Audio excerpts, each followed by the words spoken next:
Maturity दिखाते हुए और दिल को भावनाओं में नहीं बहलाते हुए इस वीडियो को देखें। और साथ ही इस वीडियो को 2 पार्ट में डिवाइड किया गया है, तो एक वीडियो को देखकर जजमेंटल बातें नहीं करें। धन्यवाद। कोई भी बंदा जब उसको ज्यादा नंबर्स में लोग फॉलो करने लग जाए, उसकी बातों को सुनने लग जाए, तो उसे हम इन्फ्लुएंसर कहते हैं। और आज हम बात करने वाले इसी अनबायस्ड ओपिनियन रखने वाले यूट्यूबर की, मतलब इन्फ्लुएंसर की। क्योंकि ज्यादा नंबर में अब लोग उसको सुनते हैं तो उनके दिमाग पे उसकी बातों का फर्क पड़ता है, और इसीलिए एक इन्फ्लुएंसर को हमेशा अनबायस्ड होना चाहिए। बिल्कुल, और इस बात में कोई शक नहीं है कि दीप भैया अनबायस्ड होकर वीडियो बनाते हैं, और शायद इसीलिए मैं इनको देखना पसंद करता हूँ। लेकिन कुछ बातें हैं जो मैं तुम लोग के सामने रखना चाहता हूँ। मे भी वो बायस्ड है, लेकिन क्रेजी दीप उसे सपोर्ट कर रहा है। लेकिन उससे पहले बता दूं कि हर इंसान गलती से, मतलब हर इंसान से गलती होता है। तो सबसे पहले ये क्लियर कर दूं कि क्रेजी दीप से मेरी कोई पर्सनल दुश्मनी नहीं है। मैं भी उनके वीडियोस को देखता हूँ, उनके कंटेंट को बहुत पसंद करता हूँ, क्योंकि अभी के टाइम पे ऐसे अनबायस्ड होकर बात करने वाले लोग बहुत कम हैं। और इस वीडियो में मैं केवल अपना ओपिनियन रख रहा हूँ, न कि क्रेजी दीप को हेट दे रहा हूँ। ये कह सकते हो कि मैं थोड़ा सा क्रिटिसाइज कर रहा हूँ। लेकिन इससे पहले हम टॉपिक पर आए, एक छोटा सा मजाक कर लेते हैं। ये चीज मैं बहुत बार बताता हूँ कि जब कोई ऐसा चश्मा पहने उसके ऊपर ट्रस्ट नहीं करने का। एक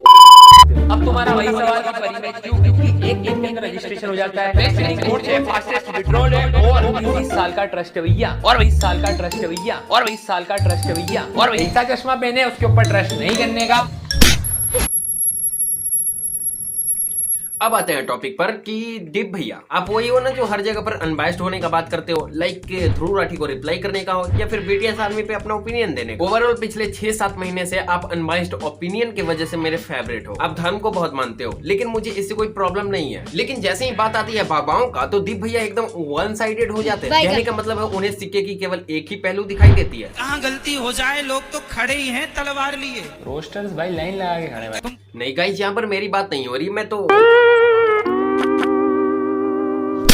ऐसा नहीं है कि मैंने वीडियो बनाने के पहले रियल कथा और वो क्लिप्स देखे नहीं भाई, क्योंकि उनकी एक वीडियो आई थी कि नेगेटिव पीआर हो रही है। अब मैंने भी बाबा जी पर रोस्ट वीडियो बनाया था, और उसमें एक क्लिप आया था जिसमें बाबा जी बोल रहे थे कि आपके शादी हो गई और कितने पति हैं। उस टाइम तो नहीं, लेकिन मेरे को बाद में वो फुल क्लिप मिली। शादी हो गई? हाँ जी हो गई। पति कितने हैं? पति तो एक ही है। एक है? हाँ। एक ही है? हाँ जी हाँ जी। फिर ठीक है। तो जब पति एक है तो दूसरा हो सकता है? फिलहाल तो नहीं। भविष्य में? भविष्य में भी नहीं। हाँ, तो जैसे फिलहाल में भी नहीं और भविष्य में भी नहीं, पति दूसरा नहीं हो सकता, ऐसी भगवान दूसरे न फिलहाल में हो सकते हैं न भविष्य में हो सकते हैं। भगवान तो एक थे, एक है, एक ही रहे। अब इस फुल क्लिप को दिखाकर मैं ये कहना चाहता हूँ कि उस वीडियो में मैंने जो बाबा जी को प्रेस रावल से कंपेयर करके 19-20 का फर्क बताया था, वो अब 19,000 का है। ओके, लेकिन भैया एक बात बताऊं, मुझे अभी भी रिग्रेट फील नहीं हो रहा, क्योंकि बाबा जी रोस्ट होना डिजर्व करते हैं भाई। और क्यों डिजर्व करते हैं वो मैं बाबा जी पर जब सेकंड पार्ट बनाऊंगा तब बताऊंगा।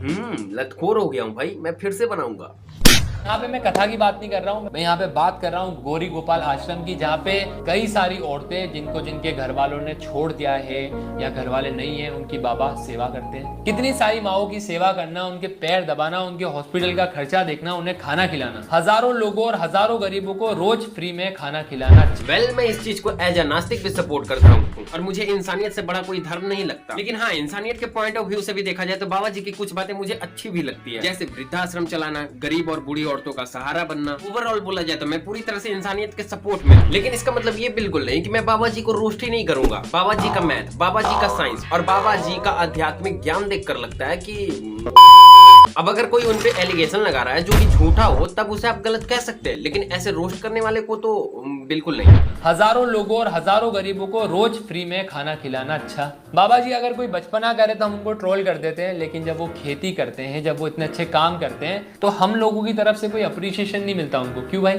देखो, थोड़ा सा सच बोल दूं तो विवाद हो जाएगा, लेकिन बोलना पड़ेगा क्योंकि आदत सा हो गया है। ये जो खेती करने वाली वीडियो पे अप्रिशिएट करने की बात आती है, तो मैं नहीं मानता कि बाबा जी सच में खेती कर रहे हैं, क्योंकि खेत में काम करने के बाद पैर गंदे होते हैं। और बाबा जी ने जो लंगोट, धोती, जो भी कहते हैं, वो पहन रखा है, वो तो भाई एकदम चमकता हुआ दिख रहा है। लेकिन मुद्दा ये नहीं है कि बाबा जी खेती कर रहे हैं या नहीं कर रहे हैं। मुद्दा ये है कि मैं क्रेजी दीप पे ऐसा वीडियो बना क्यों रहा हूँ भाई। तो सही बात है भाई, है एक गलत स्टेटमेंट पे उनको पूरा सोशल मीडिया गलत कह दे, वो सही है, लेकिन हजारों चीज अच्छी की है, उसके लिए अप्रिशिएशन पोस्ट तो नहीं बनता भाई। दीप भैया, भावनाओं में बहने की कोशिश मत करो, थोड़ा सा एक बात को समझ लो। याद करो द केरला स्टोरी, ध्रुव राठी के ऊपर आपने वीडियो बनाया था, और उस वीडियो में तुमने बोला था कि ध्रुव राठी उन्हीं को रिप्लाई करता है जिनको करना आसान होता है। द केरला स्टोरी के ऊपर जिनके पॉइंट सही थे, लाइक नितेश राजपूत, पीपॉय और भी ऐसे बहुत सारे लोग, उनको ध्रुव राठी ने रिप्लाई ही नहीं किया। और ध्रुव राठी के बारे में मैंने भी बहुत सारी चीजें नोटिस करी है, तो उस पर भी वीडियो आएगी, टेंशन मत लो। फिलहाल हम टॉपिक पर आते हैं। ध्रुव राठी ने भी बहुत सारे एजुकेशनल वीडियो बनाए हैं भाई, लेकिन आपने क्या किया, केवल उन वीडियो को कॉल आउट किया जिसमें वो गलत था।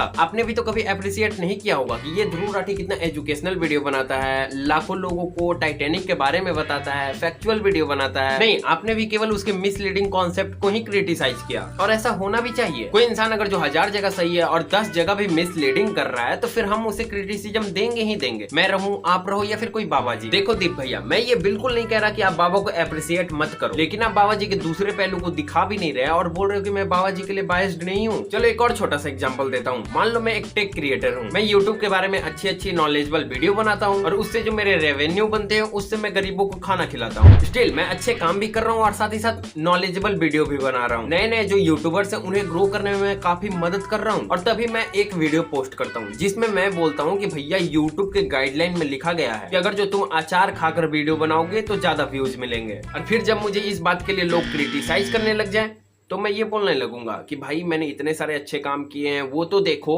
या फिर मेरा कोई सपोर्टर आकर वीडियो बनाता है कि भाई मैडी ने अचार खाने वाली बात बोली, उसको क्यों देख रहे हो, वो तो गरीबों को खाना खिलाता है, इसलिए इस बात को भी मान लो। हाँ, अगर जो इस बात के लिए कोई मेरे माँ बहन पे चले जाए या फिर पर्सनल अटैक करने लग जाए, तो भले ही कहूंगा कि भाई तुम लोग मेरे साथ ऐसा क्यों कर रहे हो। लेकिन जब मेरे को किसी बात के लिए क्रिटिसाइज किया जा रहा है, तो भाई मैं उसमें देखूंगा ना कि क्या गलत है, क्या सुधारा जा सकता है, या फिर क्या मिसअंडरस्टैंडिंग हुई है जो मैं बोल सकता हूँ। एनीवे, बाबा जी पर पार्ट 2 बनाने के लिए मुझे इस वीडियो को खत्म करना पड़ेगा, और इस वीडियो का मकसद समझाने के लिए तुम्हें दीप भैया का बागेश्वर बाबा पर क्या ओपिनियन था वो दिखाना पड़ेगा।